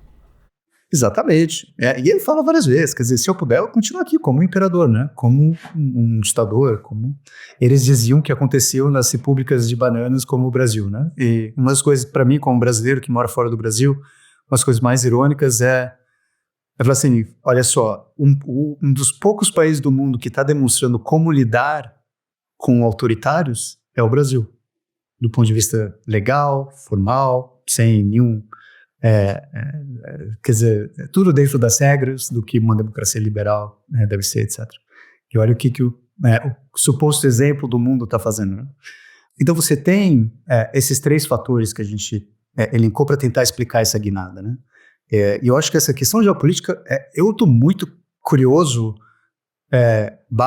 muito preocupado com exatamente como isso vai acontecer. Porque, olha só, o que exatamente o Donald Trump vai tentar fazer, ou que tipo de arma que ele vai usar para obrigar, por exemplo, a União Europeia ou o Reino Unido a não regularem plataformas? Até que ponto o governo americano está disposto a ir para beneficiar essas empresas? Por exemplo, para quem acompanha as notícias, vai saber que, nesse exato momento, o Donald Trump está dizendo que vai impor tarifas aos produtos europeus, né? Que é uma coisa que ele usa como uma coisa de barganha. Né? E não tenha dúvida, eu tenho certeza que negociações estão acontecendo agora sobre essa tarifa, enquanto a gente fala, sei lá onde exatamente, como, por quê. E um dos elementos que está na mesa dessa barganha sobre tarifas é a capacidade da Europa de regular as big techs. Então, com certeza, o governo do Donald Trump está tentando pressionar a Europa e outros países a não regular, inclusive usando isso, por exemplo, tarifas que são coisas que afetam a população do país inteiro. Mas do nosso lado, João, do lado da discussão sobre redes sociais, acho que também tem um aspecto aí que a curto prazo você pode ter essa ação de pressionar, mas a longo prazo, se você controla onde as pessoas conversam, se você controla onde as pessoas exibem as plataformas de governo delas, se você controla onde as pessoas fazem campanha eleitoral, você tem um poder de influenciar quem vai ser eleito e quem vai tomar as decisões e as leis daí para frente. Então, ter os dois maiores donos das maiores redes sociais ou das mais influentes, dois não, vários, né? Mas explicitamente os dois que a gente está falando até aqui, Musk e Zuckerberg, por trás de um projeto político, ao lado dele, né, defendendo aquilo, também me diz a longo prazo que, bom, dentro das plataformas deles, quem mais vai ter voz são as pessoas que estão mais alinhadas ao que eles querem. Então, a curto prazo, não dando certo isso, tem um longo prazo ainda, né? Mas não tenho dúvida, esse é o plano. E é o plano, como em geral é o caso com a extrema-direita, é um plano que eles estão explicando e falando sobre abertamente. Então, a gente está falando, por exemplo, até agora de X, né, Twitter e Meta, Facebook, Instagram, WhatsApp. Mas você deve estar acompanhando a maneira, o que o Donald Trump está falando sobre o TikTok. Não sei se você viu. Mas essencialmente, que no TikTok nos Estados Unidos foi banido. Né? Inicialmente ia ser banido. E olha só, o TikTok é da China. E ninguém, teoricamente, um dos principais pontos políticos da trajetória do Trump é se colocar como um presidente anti-China. Né? Ele é o que vai parar a expansão chinesa, blá, blá, blá. E daí logo que o governo Biden determinou que o TikTok tinha que ser suspenso por questões supostamente de segurança nacional, o Trump levantou a mão e falou assim, eu acho que não, isso não deve acontecer, é aquele jeito vago dele, né? E daí quando ele toma posse, uma das primeiras coisas que ele faz é impedir a suspensão do TikTok nos Estados Unidos. E ele fala explicitamente, ele começa a falar, isso está acontecendo nesse momento, ele começa a falar explicitamente que quem tem que ser o dono do TikTok não só ou é um empresário americano ou o próprio governo americano. Quer dizer, isso também é totalmente novo nas histórias das plataformas, quer dizer, pelo menos ocidentais, né? A gente não entra nas plataformas chinesas, são outras histórias. Quer dizer, um governo comandando, sendo o próprio dono da plataforma. E se você pensar na história do Trump, ele viu isso há muito tempo atrás, porque ele criou aquela rede social dele, que chama Truth Social. O Truth Social é a rede social do Donald Trump, é onde ele fala, é onde ele faz as suas... Então, ele é Eu não acho, dizer que o Donald Trump é uma pessoa especialmente inteligente, genial, isso é estupidez. O que ele é extremamente, é a mistura de ganância extrema, que uma pessoa como eu, você não consegue entender, que a gente não consegue entender a ganância dessas pessoas. Quer dizer, por que você faria isso? Ele quer fazer. Né? Uma mistura de ganância com completa falta de vergonha. Né? Completa falta de vergonha, que é a história da vida dele inteira, e a história dele como político também, né? Existe uma chance real, do governo americano, do governo do Donald Trump, comandar indiretamente o Twitter via Elon Musk. As plataformas da Meta, Facebook, Instagram.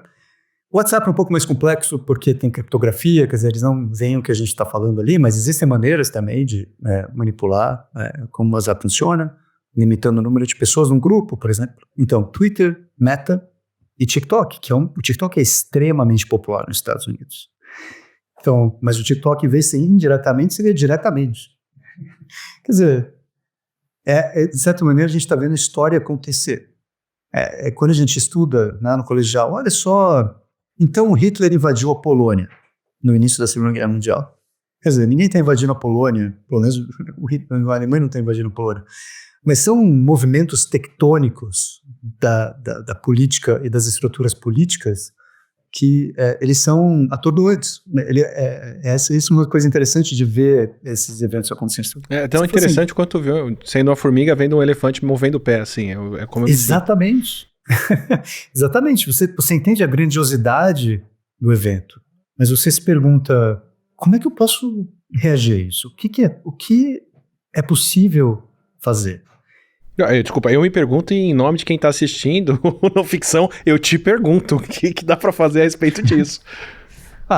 Eu vou dizer assim, Ashla, pessoalmente, eu tenho 42 anos, eu me interesso por política desde que eu lembro exatamente, desde que eu tenho 9 anos, porque foi na época do impeachment do Collor. Eu sou absolutamente fascinado com política, sempre fui minha vida inteira.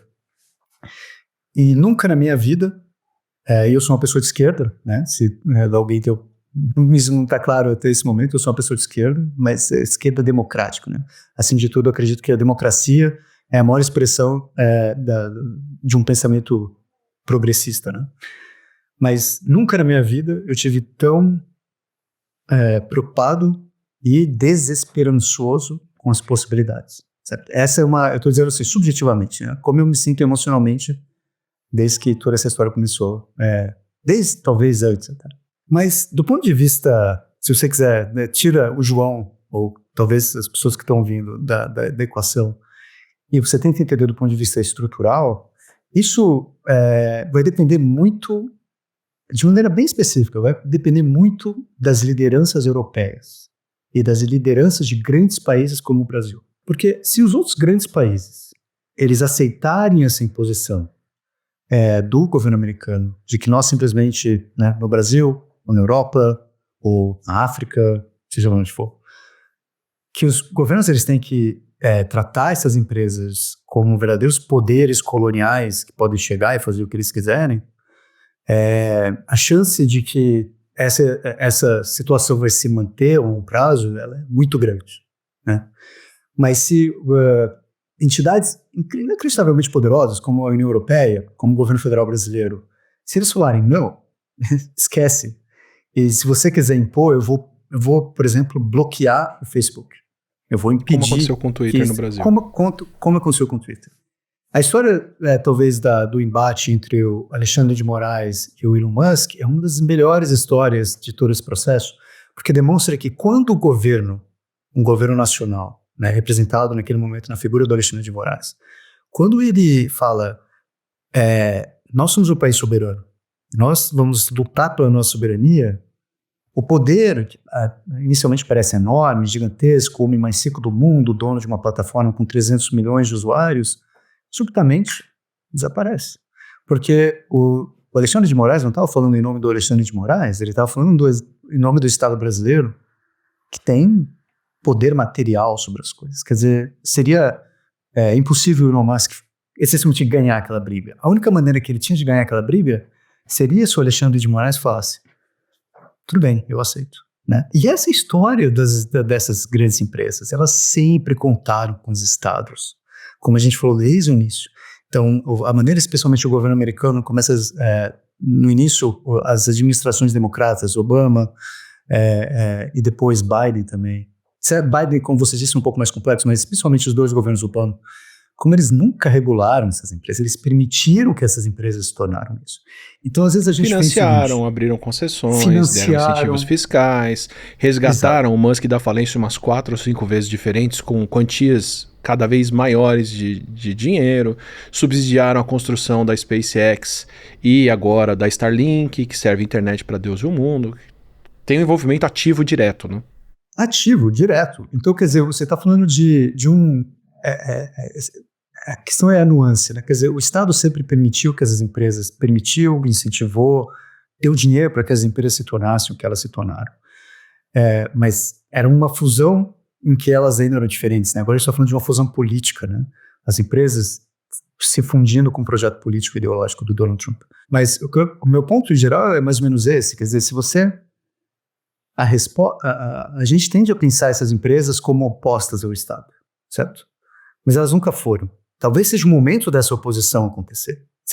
E é isso que pessoas como eu e outras pessoas que estudam ou que fazem um ativismo político mais explícito em relação ao poder das Big Techs, é isso que a gente me falando há anos, muitos anos. Quer dizer, a única solução imediata, concreta, é o Estado se mobilizar contra essas empresas.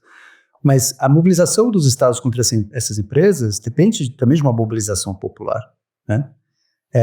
Daí a gente vai falar de processos mais amplos, quer dizer, você não acha curioso, por exemplo, que a gente tenha, de maneira absolutamente justificada, movimentos sociais que lutam contra o aquecimento global, que se mobilizam contra uma empresa como a Esso, contra a Shell, etc., e que conseguiram fazer muita coisa, aliás. Em comparação, por exemplo, com o fato de que praticamente não existe um movimento social que se mobiliza contra as Big Techs. Quer dizer, então, eu sempre achei isso muito curioso. Mas eu acho que a explicação disso vai naquela que a gente está falando antes. O fato de que as pessoas, elas se relacionam com esses objetos de maneira sensorial, elas gostam, elas se divertem, tomam a vida delas. É diferente, né? Por exemplo, eles falam assim, bom, sei lá, alguma coisa horrível está acontecendo comigo, eu estou sendo preso, ou eu moro em um lugar onde a Vale do Rio Doce destruiu o rio onde eu pescava, ou agora eu não tenho mais emprego. Quer dizer, e essa ambiguidade, ela ajuda a explicar não só a nossa dificuldade em apontar os problemas dessas empresas, mas também por que existe tão pouca mobilização popular. Mas então, talvez porque existe pouca mobilização popular, é um momento em que as elites políticas têm que agir. Se elas não agirem, a gente tá lascado, cara. Eu tenho certeza. Porque tudo que a gente falou nessa quase 2 horas aqui é a formação para reforçar o que a gente falou, de uma oligarquia que, na verdade, até onde eu entendo, nunca existiu. Em termos de concentração, de poder, em termos de capacidade de exercer o poder. Porque uma coisa é você ter uma oligarquia em que você tem que mandar exército, tem que achar pessoas fisicamente e brigar, etc. Outra coisa é você ter uma oligarquia em que você escreve umas linhas de código e você muda o que as pessoas podem falar. Ou você retuita alguém e fala, olha o que essa pessoa indesejável está fazendo, e no minuto seguinte, ou 10 minutos depois, pode ter alguém batendo na sua porta para executar o que as pessoas querem. Exatamente. Então, quer dizer, você está falando de novo, você fala, a gente volta para a natureza computacional dessas infraestruturas. Tudo isso é muito único, extremamente preocupante, e eu acho que a imagem da formiguinha vendo o pé do elefante se mover, acho que ela é parecida também com o que eu sinto. Assim, para dar uma colocação pessoal minha aqui, mas Átila, você acha que o Estado tinha que regular empresas? Eu acho que é mais legal que isso aconteça antes que as empresas consigam usar o Estado para me regular. Só isso. Assim. Sim, não. Eu acho que se você se importa com a democracia, a sua principal preocupação é com o poder do Estado, né? Quer dizer, e as boas democracias são democracias que embutiram na constituição delas, nas práticas, sistemas de regulação do Estado. Quer dizer, senão, você essencialmente está falando de uma tirania, né? Mas por mais problemático que os Estados sejam, Estados democráticos como o Estado brasileiro, ou como é a União Europeia, de novo, democrático do ponto de vista estrutural, etc., né? Eles são a melhor opção que a gente tem. É uma opção perfeita? De maneira nenhuma. É uma opção que é uma bala de prata e, né, se o Congresso brasileiro é cheio de iluminados, né, como a gente sabe, sentar lá e tentar regular as plataformas, vai sair um projeto de lei perfeito, maravilhoso? Não, não vai. Mas aquela arena política, arena do Congresso Nacional, ou qualquer parlamento europeu, é a única arena em que pessoas como eu e você, ou os nossos representantes, podem tentar fazer alguma coisa, né? Enfim, aquela história, a democracia é o pior sistema possível, excetuado todos os outros, né? Então, eu acho que se não for isso, eu acho que a gente vai demorar muito a sair desse buraco. Porque na verdade, como você estava falando antes, a gente está cavando ainda, né? A gente não sabe ainda qual é o fundo dele. Não, e cavando com pessoas que são muito adeptas a descobrir novas formas de cavar e aprofundar o buraco. Sim, sem dúvida. Obrigado, João. Obrigado pela conversa. Assim, eu acho que é simbólico demais do momento que a gente está vivendo ter uma pessoa que escreveu sobre política a vida profissional inteira, indo trabalhar com análise de redes sociais. Porque eu acho que, assim, finalmente, aliás, porque eu sei, até hoje o estudo era muito mais acadêmico de como as redes se comportam, o que é a computação que viabiliza isso, aquilo, do que quais são as implicações a longo prazo dessa medida que a gente está vendo hoje, né? Então, para mim, a sua condição atual simboliza muito como essas coisas estão se embrenhando e se misturando. E o meu grande receio é o que vai sair dessa mistura, né? Você tem ferramentas que podiam trazer voz para todo mundo, democracia para todo mundo e uma série de outras coisas como a gente acreditava inocentemente no começo de 2000 e até 2010, 2014 ali. 2013, em geral eu falo que 2013 é quando a lua de mel termina. E daí você tem 2014, que no Brasil você começa os protestos mais complicados de 2014, né, que são mais ambíguos. Daí você tem a ascensão do autoritarismo populista em vários lugares do mundo e tal. Não, sem dúvida. E eu acho assim, um comentário sobre a maneira como as pessoas pensavam e também estudavam nas redes sociais, ou escreviam sobre redes sociais na imprensa, é um caleidoscópio de problemas, né? A nossa ingenuidade em achar que elas eram neutras, que nunca foram, a ingenuidade de achar que elas eram aliadas a valores democráticos, que não necessariamente elas sempre foram, ou às vezes a ideia de que era uma coisa isolada do mundo. Você tinha a realidade, você tem, tipo assim, uma coisa chamada rede social. Você vai lá, brinca um pouco e depois você vai viver o mundo real, né? Ou, por exemplo, eu sei disso porque eu era jornalista, como os jornalistas cobriam a rede social e tecnologias em geral como um produto, né? Aqui é o novo celular, aqui tem isso, tem aquilo, e não como lugares políticos, né?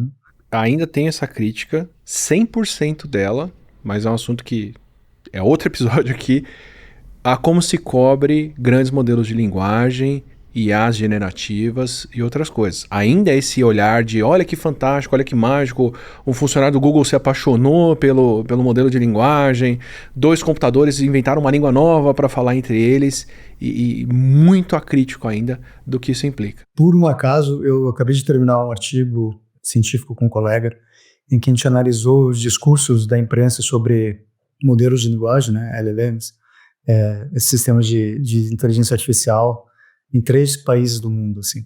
E o que a gente conclui no artigo é um pouco mais ambíguo, assim. O que a gente fala é que, ainda que a gente está falando do jornalismo top, né? Teoricamente o melhor jornalismo do mundo, né? New York Times, nos Estados Unidos, o principal jornal aqui da Holanda e a Folha de São Paulo no Brasil. Teoricamente o jornalismo mais profissional. O que a gente fala é que a gente percebeu, analisando os dados, é que ainda que os jornalistas eles tenham coberto com, não exatamente neutralidade, mas eles davam voz para diferentes atores, certo? Então, por exemplo, dava voz para o Sam Altman, o cara da OpenAI, do ChatGPT, mas também dava voz para um acadêmico que era crítico à própria ideia de inteligência artificial. Mas o que esses jornalistas e essas empresas nunca, na verdade, contestaram é a ideia de que, é uma ideia mais profunda, a ideia de que as IAs, as inteligências artificiais, elas são uma tecnologia revolucionária e que elas estão aqui para ficar. Quer dizer, em nenhum momento, foi fascinante, a gente leu mais de quase 500 textos, em nenhum momento os jornalistas contemplam a possibilidade de rejeitar essas tecnologias. Que não precisa ser assim, né? Exato, não precisa ser assim, quer dizer, poderia ter sido muito mais crítico, né?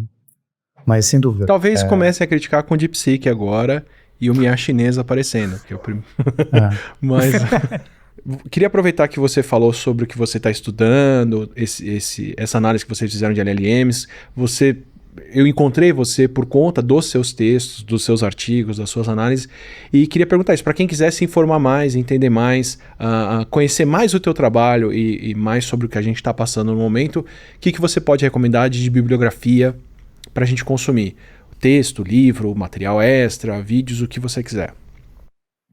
Olha, é complicado porque boa parte das coisas, isso é um problema, eu acho, que são críticas a tudo isso, elas são publicadas em inglês.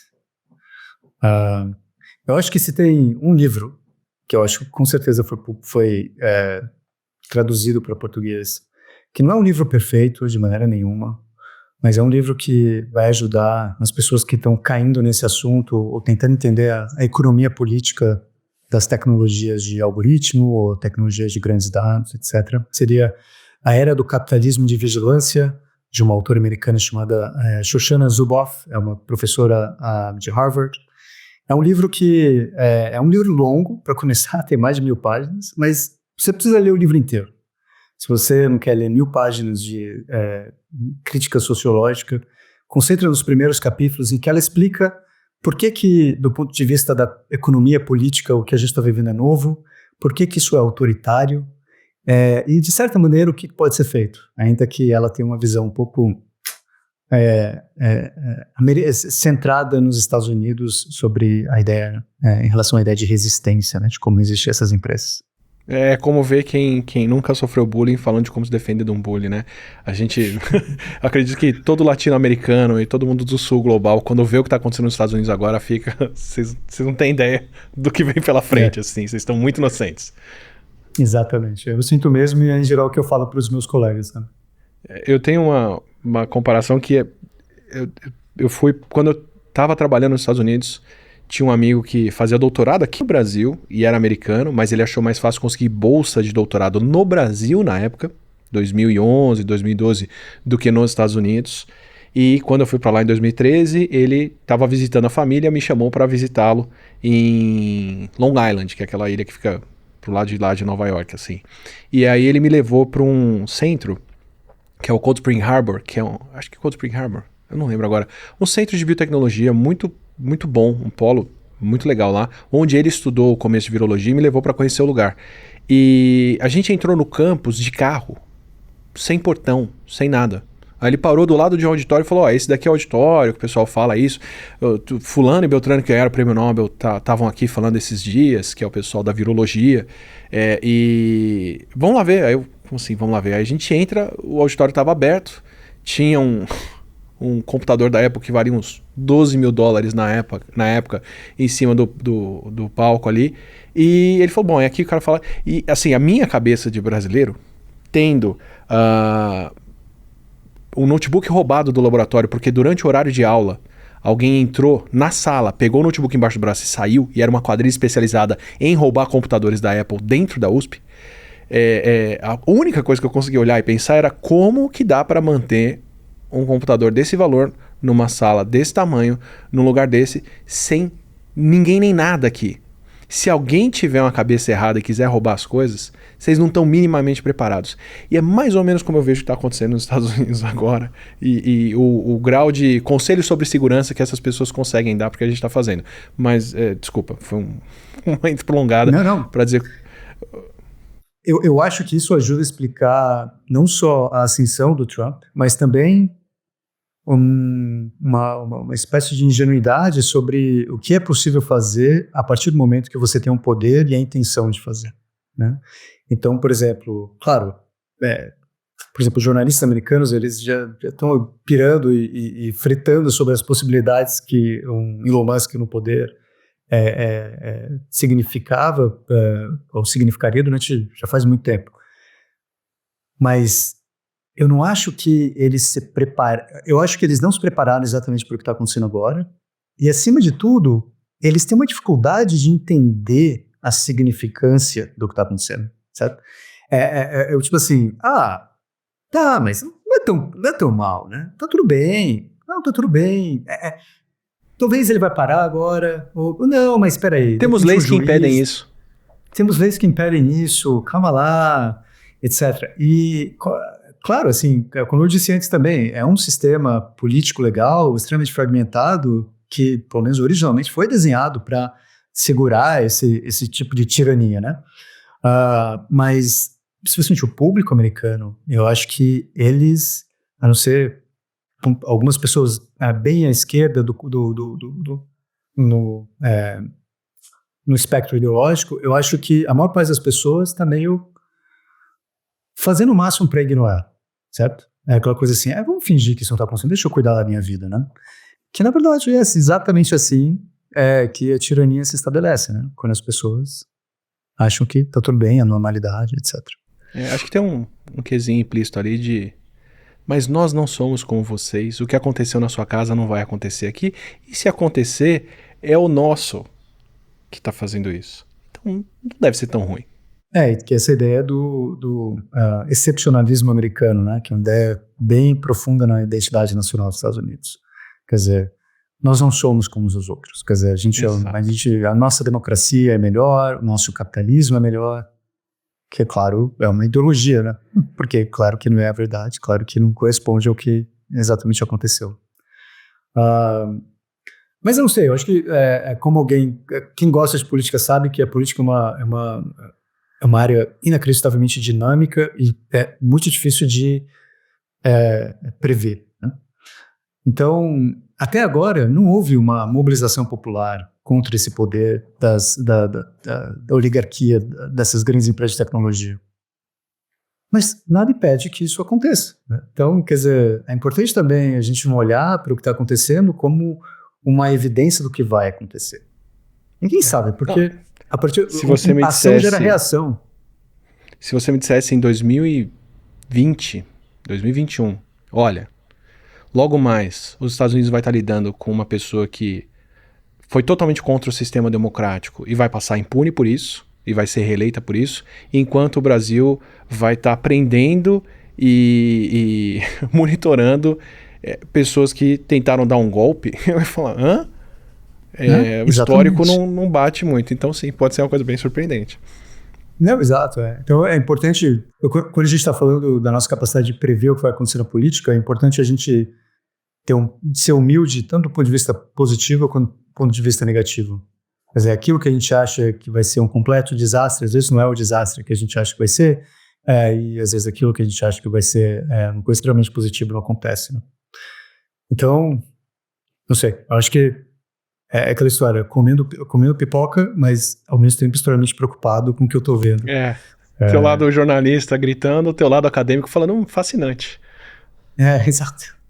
João, obrigado demais pela explicação, pela conversa toda, pelos pontos de vista. Se você cai na categoria de pessoas que arrumou um problema agora, porque eu vou voltar para pedir mais opiniões e mais conversas, porque eu tenho a impressão de que essa história ainda vai se desdobrar em muitas outras coisas, mas eu acho que, de novo, simboliza o privilégio que é conseguir fazer uma não ficção aqui e trazer pessoas que estão pensando profundamente sobre problemas e conseguem falar disso dentro de um contexto brasileiro que é bem particular e diferente do que o resto do mundo. E aí, a gente nem falou muito do Brasil, né? Imagina. Obrigado a você, cara. Foi muito legal. Espero que você tenha curtido essa conversa. Eu já vi comentários do pessoal falando que a gente está misturando política com redes sociais demais, mas eu queria deixar claro, com a fala do João aqui, o quanto as duas coisas agora são uma só. E não dá para falar de uma sem outra. Não sei se você reparou, mas eu percebi pelo menos um momento em que ele se referiu ao governo Musk e não ao governo Trump do que está rolando nos Estados Unidos. E eu não acho que ele está muito errado em misturar essas coisas dessa forma. E é um dono de uma rede social, né?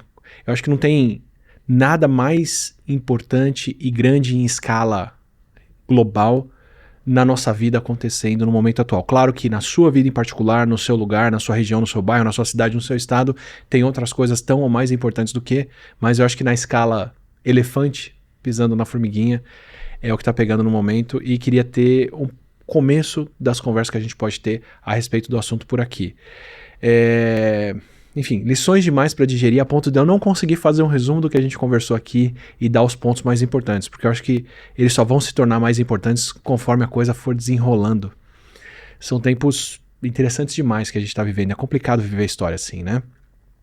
Se você quiser mais conversas, análises e pensamentos sobre isso, aproveita, se inscreve aqui no Não Ficção, assim você recebe as próximas discussões e os próximos vídeos regulares. E em particular disso, se você acha que tem alguém que tem uma visão muito boa sobre o que está acontecendo e pode contribuir para as discussões, deixa nos comentários, quero procurar mais gente para falar sobre por aqui, tecnologia, ciência, política se misturando dessa forma como está acontecendo agora e adorar recomendações. Até uma próxima conversa.